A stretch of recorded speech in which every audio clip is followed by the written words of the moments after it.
Well, welcome back to the channel. Today I wanted to take a moment to do a little after action report, a little debrief of my recent one-shot I ran of my redacted reports setting. So this is a modern horror investigation kind of setting.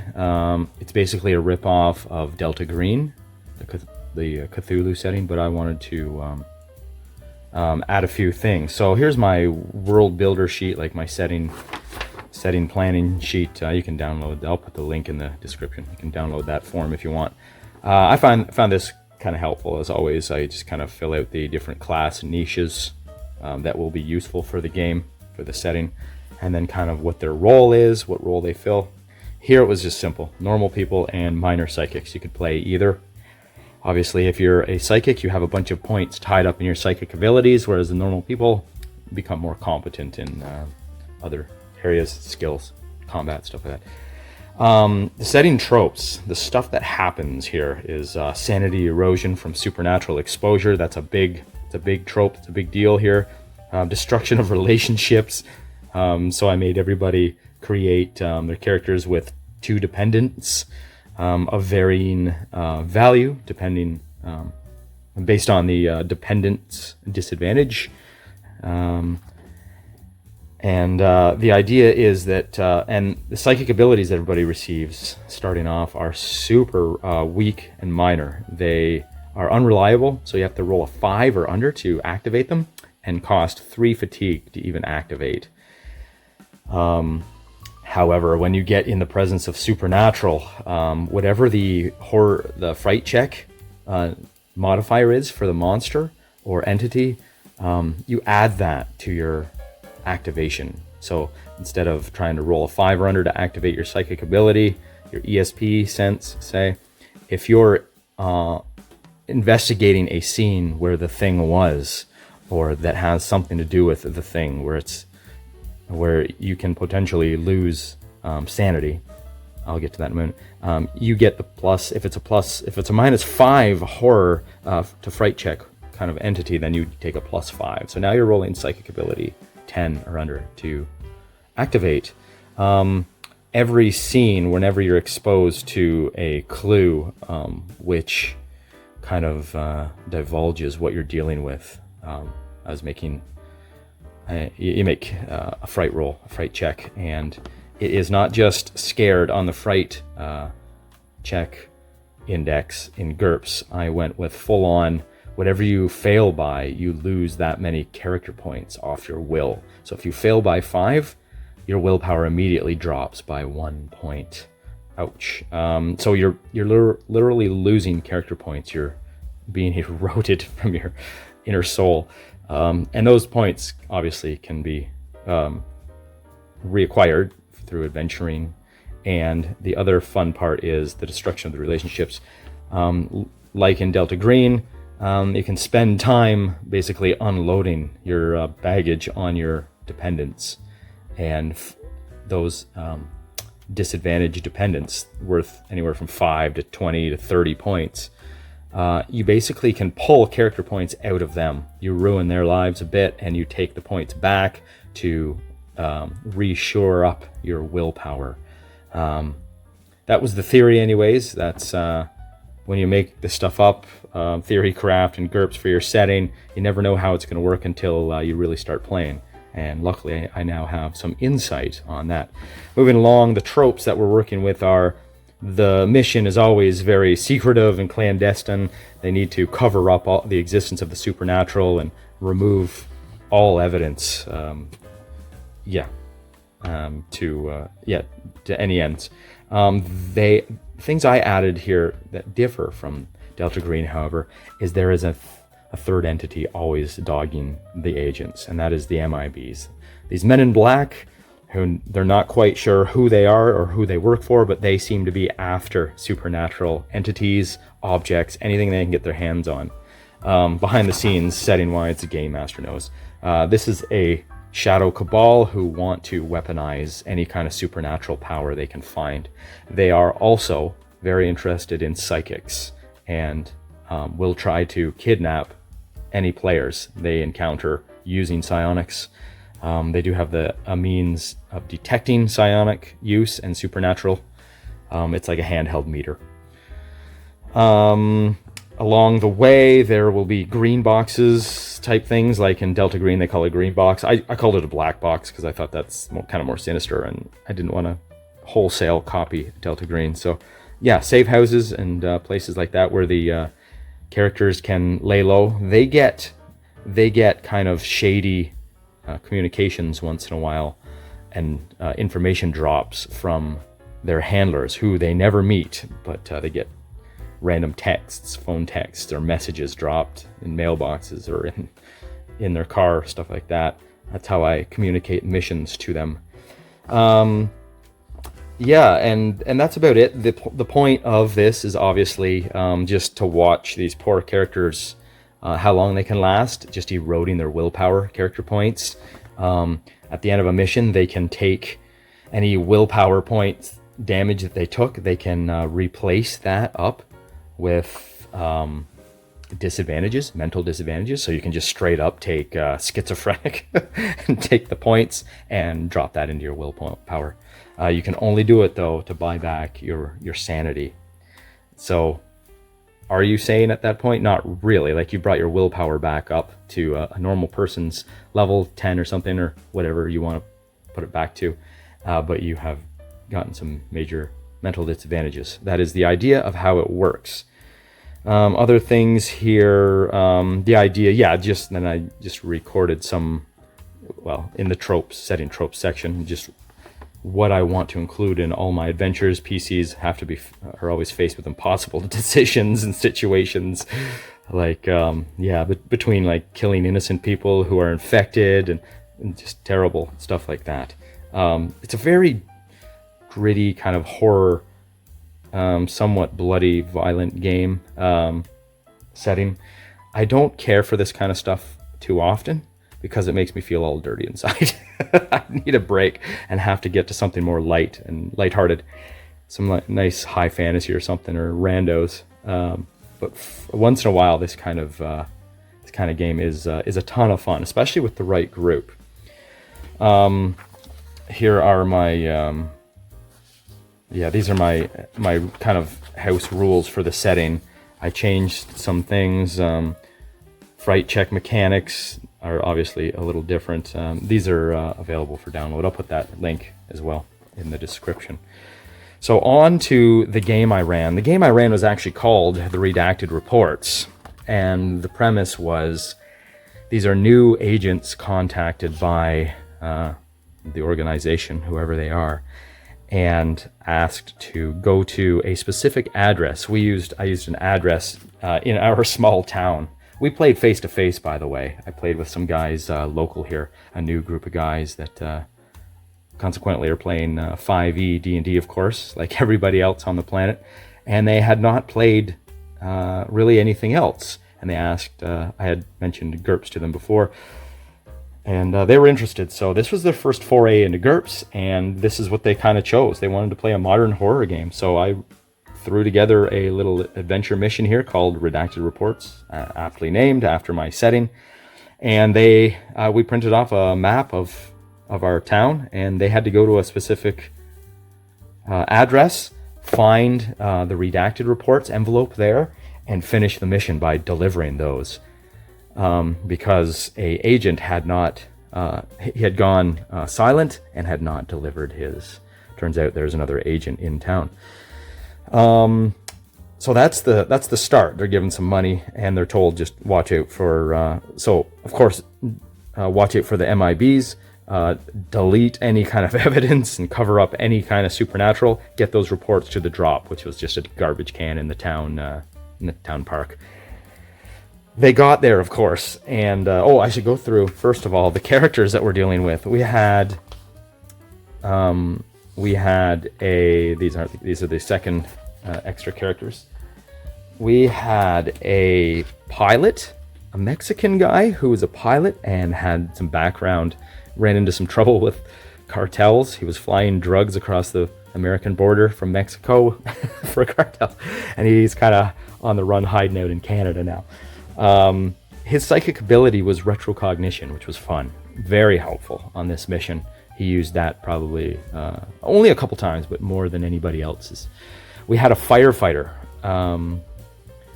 who had electricity psionics. He didn't get a chance to use that, never really needed to. Used his fireman ability a lot to burn down buildings, destroying evidence. Worked out great. We had a veterinarian with the ability, with ESP, emotion sense, I believe it was. And last but not least, we had a plumber. Just a normal guy, no psionic abilities, just a plumber and an avid hunter and outdoorsman. So he came in useful for some of the more physical aspects of the scenario. So of course they went to this place and they found the place already kind of ransacked a bit. And it turns out it had been robbed. They found the agent dead, committed suicide in the bathtub with a toaster, and he had one arm that had transformed into a snake, a living snake still. Lots of sanity rolls there. He had graffitied snake kind of paint all over the walls, and that messed with their minds a bit. They failed some sanity rolls, lost some sanity immediately. Found the redacted reports, and they were not supposed to read them. They did anyways. They took more sanity damage about it, but did learn there was a idol that he was in the possession of, and he was supposed to get rid of, but it got him and it possessed him. Transformed him, started to transform him, and he offed himself before he was succumbed. So they've got the redacted reports in hand. They find somebody's outside watching on lookout. Really cool. MIBs kind of roll by real slow, park down at the end of the street, just kind of scoping the place out. They don't approach. These guys spook. They run back out the back way through the woods around to their vehicles a long way, and blah blah blah, go to the drop basically and get rid of the redacted reports. And before they leave, they set the house on fire. The fireman creates a propane leak, and they burn that sucker down, getting rid of all the evidence quite successfully. They lay low for a while because their one car was left at the scene, so they were afraid of being implicated. So they lay low. They go to the black box address, which was an interesting inside joke with our local area. There's a very shady couple buildings, so of course that served as the it was actually a mob front, a front for the mob, and underneath this was just basically a little bunker where these guys were able to hide out. The mob didn't ask many questions once they were kind of paid properly. Next, they found through retrocognition that the place had been ran. They had a clue. They found a clue, and they took it with them before they burned the house down. Retrocognition found got some visions of the person who was there before them and ransacked the place, kind of robbed the place. Turns out it was just a punk kid, a local kid, who found the object. It's solid gold. He found it, scoffed it, and then made off with the PlayStation, the TV, and the guy's car. So just a petty thief. Through the vision, they find, through some nice rolls, they managed to realize where this kid lives. So they go next to the kid's address and let themselves in. Things go a little sideways there as they realize that the kid is tainted, probably unredeemably so. They make some, as the cops are showing up at the door, the vet is trying to talk down the cop to say that nothing's going on here. After there was some shouting and some struggle, the police were called from next door neighbor. He gets rid of the cop while upstairs the plumber is slitting the throat of the teenager who stole the idol and has also graffitied his room just like the agent had. So this kid was touched already, tainted. They didn't hesitate, took the kid out, found the little brother who was acting weird with a pet snake on a leash. Not as far gone, but they ascertained that he was also too far gone and needed to cover him up. So they offed that kid too. mother was passed out in a drunken haze on the couch. They set it up to be a accidental fire from her cigarette. She was still smoking, kind of in her hand. They lit that place up, burnt it to the ground as well, and ran with their new information that the statue had been pawned at the local antique shop. So they ruined that family's life. Well, that's an understatement. Killed 2 kids and burned to death the mother. But so far, all loose ends have been tied up in the story. They then spend the night just sleeping in the vehicle in a quiet area, just on the run, because they try to go home, well, back to their hotel. They're all out of towners except for the plumber, by the way, actually. So the cops showed up looking and asking questions around their hotel. It's where the vehicle was last seen, so that they left behind.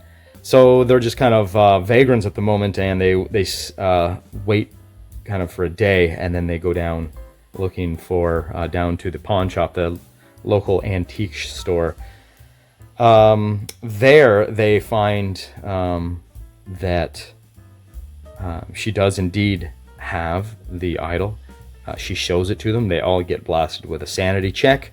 I think they all make it, and she's been handling it with gloves. She realizes the value of it. Places it at $150,000 or something like that.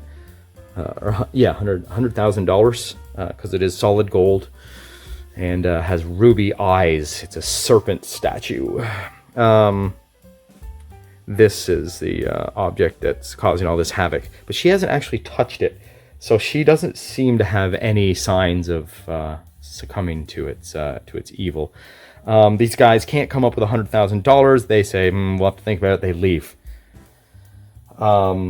They realize that the vet has forgery skill, which is funny. They go to a local library and they forge, they print off and forge. Good teamwork between them, one using computer operation, the other using forgery skill. They basically Photoshop themselves a check, a money order check for the amount of money. And it works. They take it back and buy the thing the next day. They didn't have to steal it. They were thinking about murdering the lady and taking it.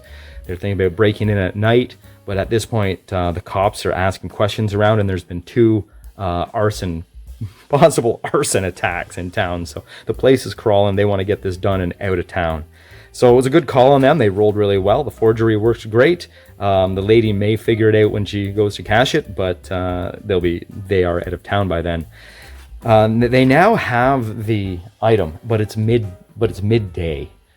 They wanted to get rid of it. The notes they found back in the agent's house, he had left notes to himself or to anybody who came to clean up his mess before he died, saying that he had researched this thing. They got a couple books that he was using too, and that it was near indestructible, except he had found one possible way, that if it was subjected to a electromagnetic field, it would weaken it enough to be able to be destroyed. And it being soft gold, soft metal, that'd be quite possible. And he ascertained his plan was to take it down to the local power station.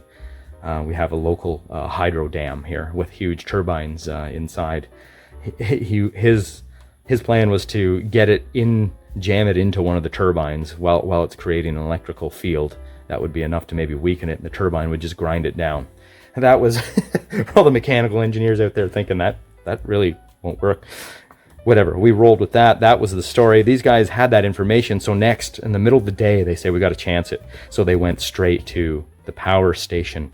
They go there. The guy won't let them in. They try to bluff their way in, fast talk their way in. They fail their social checks. The guy locks the door and looks at them suspiciously.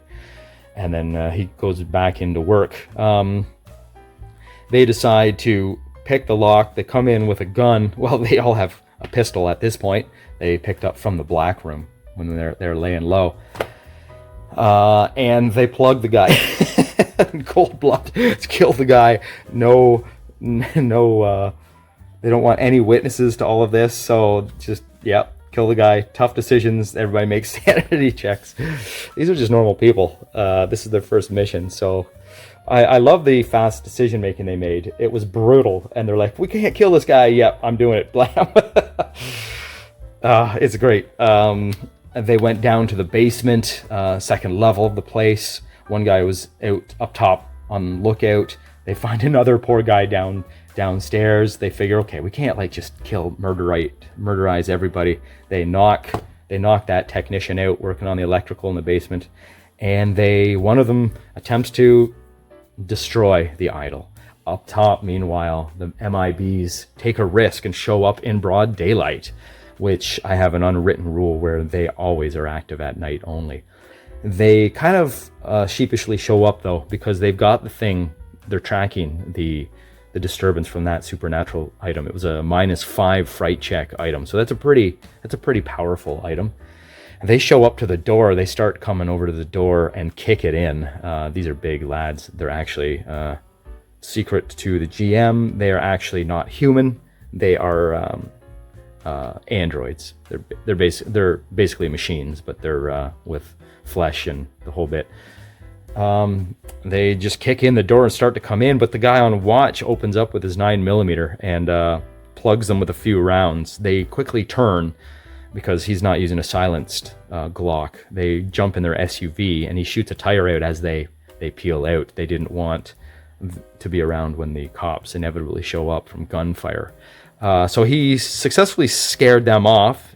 He stopped them from being surprised. I really wanted them to come in up behind them and just appear and then just start fisticuffs. I wanted to tase one of them. I had they had a tranquilizer pistol. Sorry, they weren't going to use firearms in this encounter. They're so tough. You can't take these guys down. They're wearing ballistic vests anyways, but they've got like 50 hit points. These guys are tough. I don't know. I made less than that actually, since these are normal people. But it didn't come to that anyways. It would have been a fun brawl scene if I could have got them in, but they were smart. They posted a watch, scared them off, saved a lot of hassle on their end.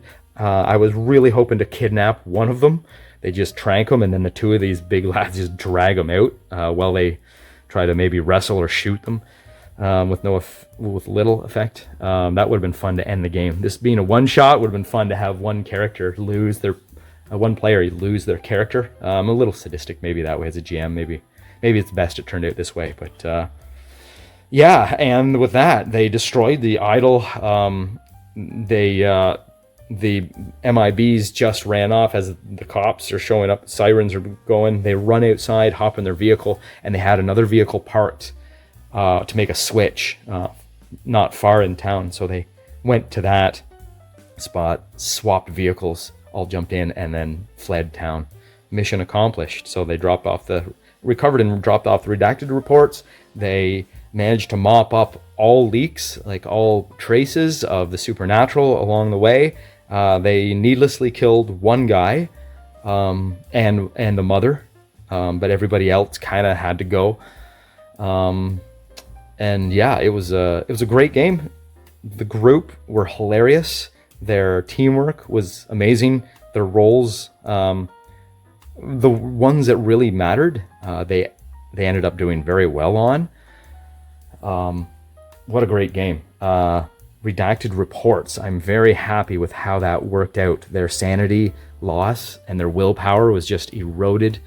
It was affecting their other skill rolls because they're so jittery. And they were starting to, like, as players, they were starting to look at each other like, oh crap, you're really out of it, aren't you? Okay, I'll take this role and that stuff like that. And it was fun to see that at the table being played out. The guys got into it good. They said they had a good time. I think they were being genuine. We'll see if they want to play another GURPS game, but that was their first foray, 4 of them, into GURPS. The 5th guy wanted to play, but last minute could not make it, so I think he still wants to try playing sometime. So for his sake, if nothing else, they may ask for another GURPS game, and of course I will be happy to supply it. I love bringing GURPS to newbies. New players with GURPS, it's so fun to see their eyes light up as as they realize some of the things they can do in GURPS, like hit locations is one, stuff like that, like the firearms, how the firearms work, like rate of fire stuff. When they realized they could just take a 3-round burst out of that pistol, it was on. They were enjoying that. Doing the aiming. Yeah, GURPS is a great system. I think they were pleasantly surprised with how smoothly it ran, and how different it was from their experiences with D&D, actually, too. So from my perspective, I had a great time. That was possibly the best GURPS session I've had, the most fun I've had, certainly, except for some rando stuff, of course, that's in a different league. But as a normal GURPS game, that was some of the best fun I've had, best group I've had, and that little adventure actually ran quite smoothly. It moved well, and it took about two sessions, so one 4-hour session, one 3-hour, so about 7 hours total. I think I may write that up in a pamphlet adventure, and I'll publish it on my Coffee account for download. And that is the after action reports for my Redacted reports setting, my first game and the first adventure called the Redacted Reports. Roll on.